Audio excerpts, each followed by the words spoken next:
Hello mga ka-viewers! Kamusta po kayo ngayon? Nagbabalik na naman ako para updates kayo sa another vlog.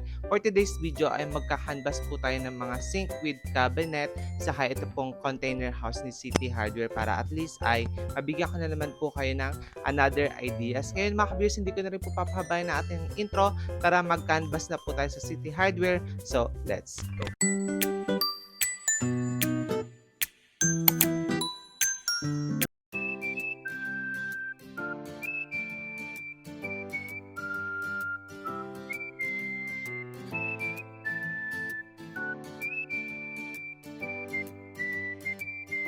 And mga ka-viewers, para po sa location, nandito pa rin po tayo sa City Hardware, Capas, Tarlac. At ngayon ay start na po tayo sa shower enclosure.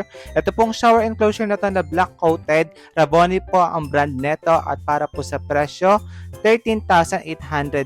Then pa-screenshot na lang po regarding sa details po niya at sukat po ng shower enclosure na to. Ayan. Tapos mga ka-viewers, pag i-open nyo po ito, sa corner nyo po siya i-open. Ayan. Slide po siya. This slide. Then, ito po hindi pa po siya kasama pag binili nyo ha. Ito lang pong shower enclosure lang po mismo. And meron din po sila mga ganito pang ina-offer na mga clear lang po or aluminum po yung kulay.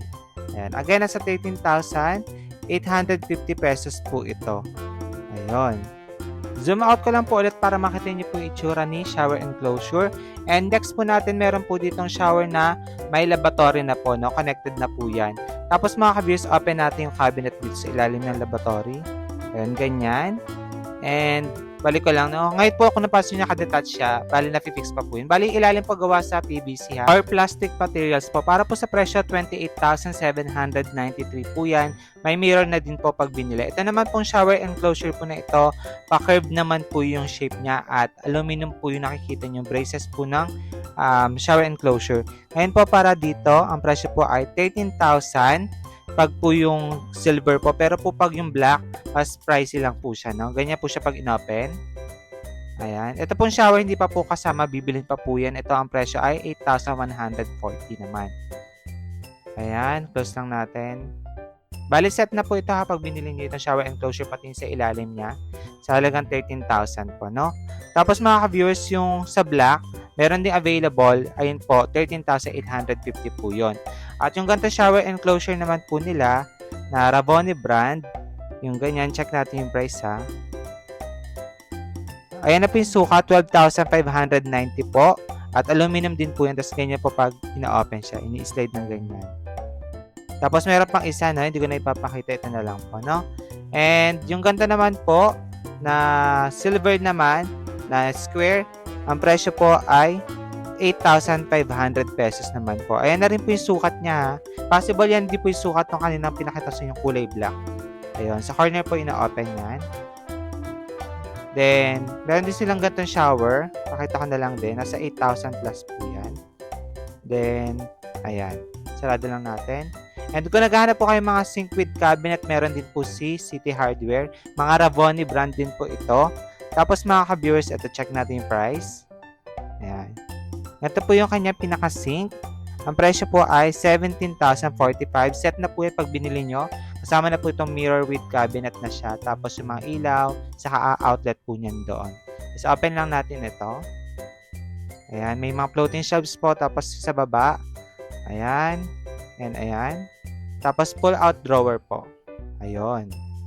Again, 17,000 plus po. Ayan. Tapos meron din po siyang mas maliit. Ito. Ang presyo naman po nito ay nasa 10,000 plus. Bali, yung mirror po, meron na rin siyang cabinet. Ayan. At floating shelves na single. Tapos may ilaw at outlet na din po. Tapos nga ito po yung design ng cabinet niya. At ito naman po, meron din black na available. Ito po, wala pong cabinet yung mirror. Pero may floating shelves sa harap. Tapos pull out po na drawer. Ayan, ganyan. Then, ang presyo po nito ay nasa 10,355 pesos naman po, no? Ganyan po itsura niya. Clear shot po lang ha. Then, ayan. Set na po yan sa halagang 10,355. Ulitin ko lang ha. Ayun. Ayun po yung price para mas klaro. And, ayan. Tapos mga kabis, screenshot nyo na lang ha kung may nagustuhan po kayo para kung OFW po kayo papabili nyo ay may pakita nyo po sa mga relatives po ninyo. Ito po naman ay pull out po yung drawer. Dual po yan. Color black. And ganyan po itsura ng sink. Para po sa presyo, same po sila ng presyo ni white, 14,100 sa si black. Tapos, yung mga window po niya wala pong cabinet ha. Ito naman po, pull out din po yung drawer niya. Ayan, wood look po, no? Then, ang presyo po ay 14,445. Meron na din pong mirror yan na walang cabinet po, no? Again, ayan po yung mga design nila. At may mga faucet na din po yung pag binili. Ito po mga ka-viewers, meron din sila.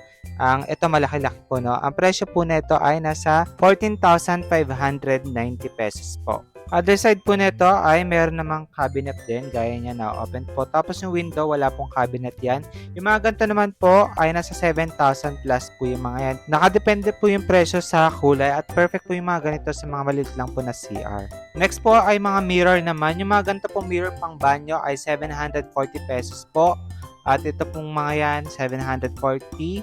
Tapos po mga ka-viewers, kung hanap nyo naman po yung mga haba, ito po ay nasa 1,490 po. Yung bilog po na ang frame ay black ay nasa 2,000 po yan. Yung oblong po na gold ang frame ay 2,100, even po itong oblong na black. Then ito pong mga rectangle ay nasa 2,000 plus po yan at meron din pong gold ang available po na frame niyan. Tapos meron po ako dito nakita mga ka-viewers ay may cabinet na yung mirror. Gaya po nito, ang materials po niya ay PVC. Ngayon po pag inopen nyo po yan, ayan, meron na pong lalagyanan. Ang presyo po niya ay nasa 3,000 plus.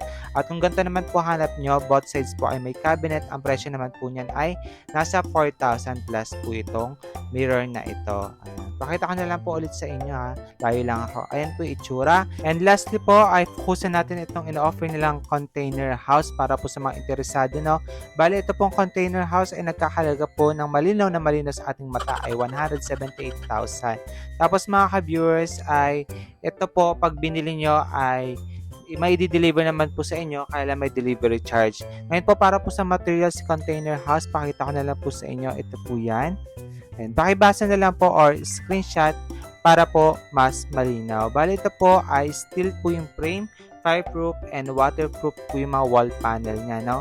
Ayan. And mga ka-viewers, pakita ko lang po sa inyo na ito si container house ay may dalawang window na may window grills na rin po pag binili nyo po yan. At para po sa wall nito may tinatawag po silang sandwich panels. Ayan, search na lang po kung ano po yung sandwich panels. Anyway, ito po ulit yung itsura ng main door. Diyan tayo papasok mamaya. At pakita ko lang po yung other side ni container house. Ito po, pwede nyo ito palagyan din ng window pag po bumili kayo, no? Ngayon ay pasok tayo. Ayan, medyo mahirap yata siyang buksan. Hindi po tayo agad makakapasok, no? Biro lamang po, matagal na po kasi naka-display si container house.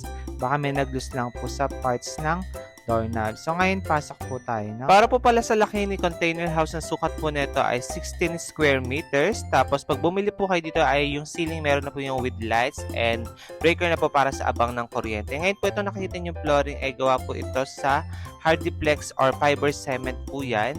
Tapos pwede nyo pong palagyan ng tiles yan. Tapos ganito po yung ceiling niya. Although hindi nyo pa po nakikita yung mga lights na included pag binili nyo siya.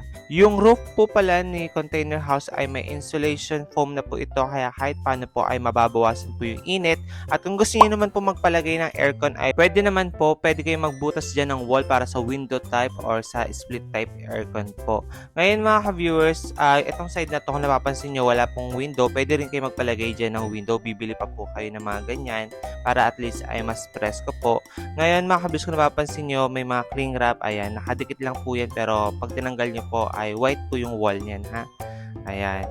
Tapos mga ka-viewers, ay ganito po yung parang roof deck po itong ceiling niya Ayan, highlights ko na lang. Tapos dito po ilalagay yung breaker para sa kuryente pag po magpapalagay kayo ng electricity. Ayan. And ayan. And ito po ang itsura ni container house. Siyempre, nasa atin na lang po kung paano natin ito papagandahin. Pero bagay na bagay po ito sa mga gusto ng tiny house. Ayan, ngayon continue po natin yung vlog sa bahay. And ayun mga ka-viewers, yung kinanvas po natin ngayon sa City Hardware. Pero don't worry, meron pa po tayong kinanvas doon ng mga tiles. Yun po ay para sa next vlog natin. Ngayon, balik tayo sa main topic natin, yung container house. Sir Billy, plano kong bumili. Paano ba yan? Pag po malayo po kayo sa City Hardware, meron po silang kinukuhang delivery charge. At Sir Billy, sino pong gagawa? Sino magtatayo nung container house, kayo po, bali may instruction po kung paano itayo yung container house. Pwede kayo maghanap ng karpintero or kung sino man po pwedeng gumawa para ma-assemble po yun. No? Kasi sabi po ni City Hardware, tinanong ko, meron po ba kayong in-house po na mag-a-assemble na ito? Sabi daw po nila, wala. Yung bibili daw po yung maghahanap ng mag-a-assemble nun. Tapos saan ba ito mostly ginagamit? Ito daw po ay mostly ginagamit sa mga construction, lalo na yung mga engineer para at least ay meron daw po silang silungan sa office, ganyan. Tapos, syempre mga kabis kasi meron tayong subscribers na nagtanong kung meron bang nabibiling container house dito. Nung nakita ko, ito pwede naman sa yung mga iba kasi dahil nga millennials, uso din yung tiny house, kaya na-share ko po yan sa inyo, no? Ngayon mga kabis, kung nagustuhan niyo po itong video natin, ay huwag niyo na po kalimutan i-like, i-share, at mag-subscribe na din po kayo kasi road to 70,000 subscribers na po tayo. Kaya ngayon mga ka-viewers, hindi ko na rin po papahabay ng ating video. Maraming salamat ulit po sa panonood. Ingat po kayo and God bless. Bye-bye!